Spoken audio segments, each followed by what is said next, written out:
Hello everyone. Today we will be covering a self-care workshop for seniors and their family caregivers. So for the agenda today, we will first start with a small exercise on how to do self-care. Then we will go into what is self-care, why we need self-care, the benefits of self-care, the core principles, then the threats to self-care, different ways we can do self-care, self-care in the workplace, tips for seniors and their caregivers, then creating a self-care action plan. Then I will provide a couple of available resources for self-care. So starting with a small exercise, can everyone just let go of whatever it is you're holding in your hands if you are, and place your hands on your lap. Keep your feet flat on the floor and let them relax. And can everyone just close their eyes and take a long, deep breath in and a deep breath out. And as you breathe in again, try to empty your mind.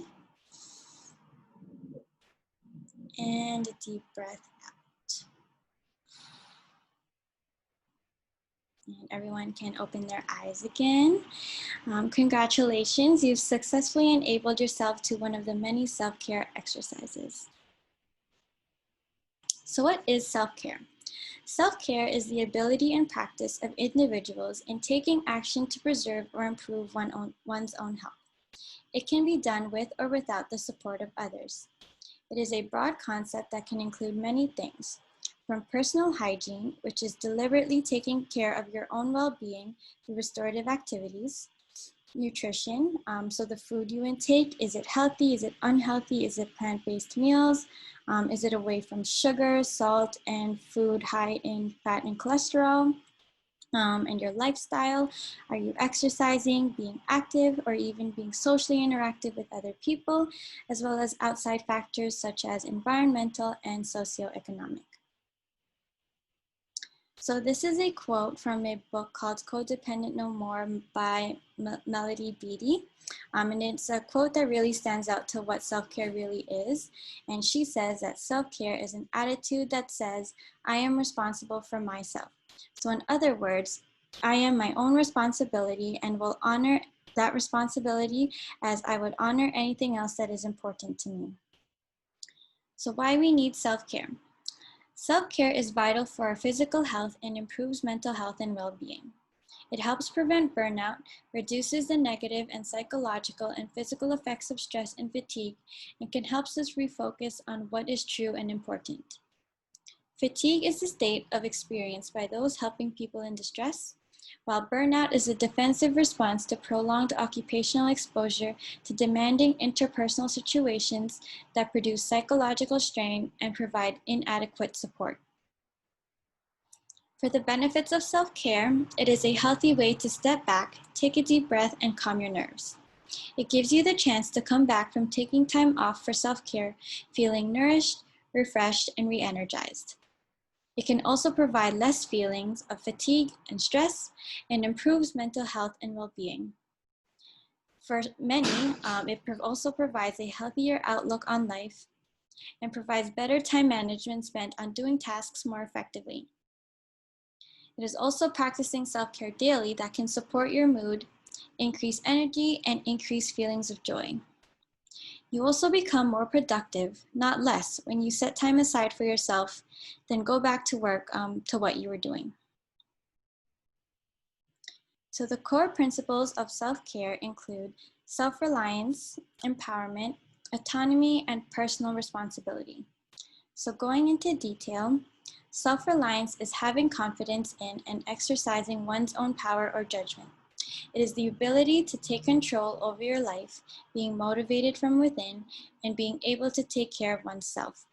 For example, for seniors, it is the ability to walk on your own or feed yourself with little to no assistance. In other words, you believe that you are capable of doing things on your own. Empowerment is designed to increase the degree of self-determination in people.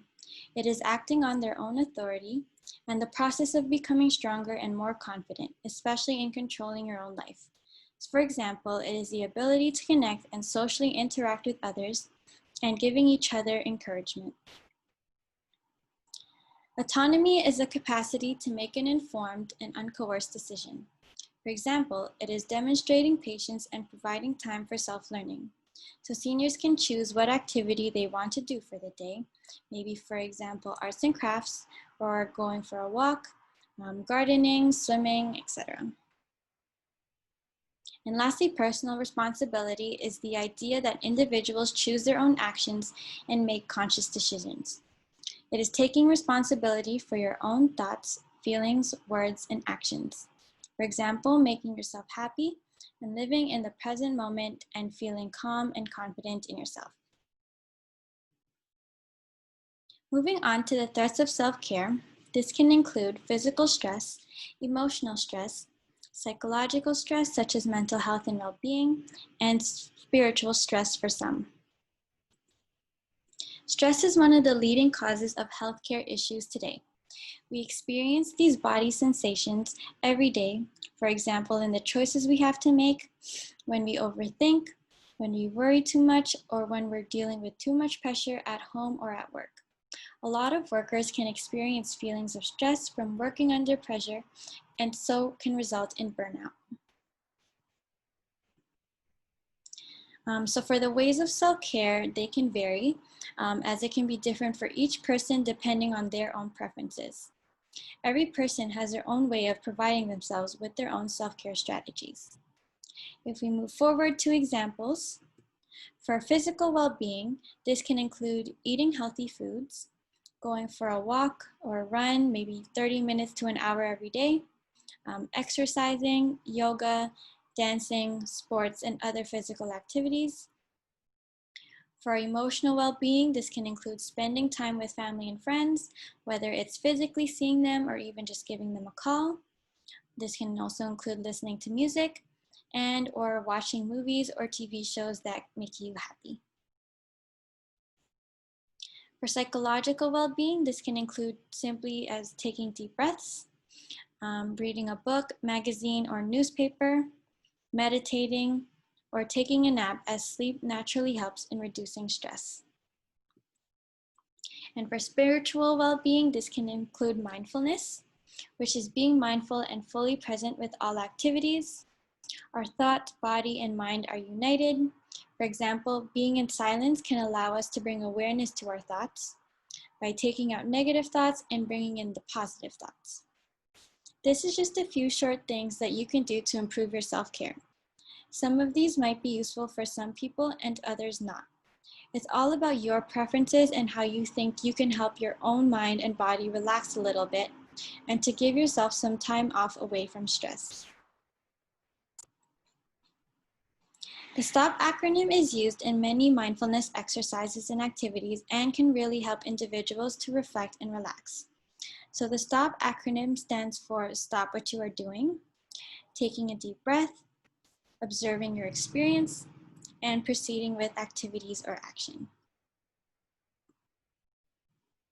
So self-care in the workplace can include creating space inside and outside the workplace to nourish self-care, learning from other team members how they take care of each other, and having spaces to continue conversations of impacts on the workplace and promote restructuring if needed, and lastly, being aware of your triggers.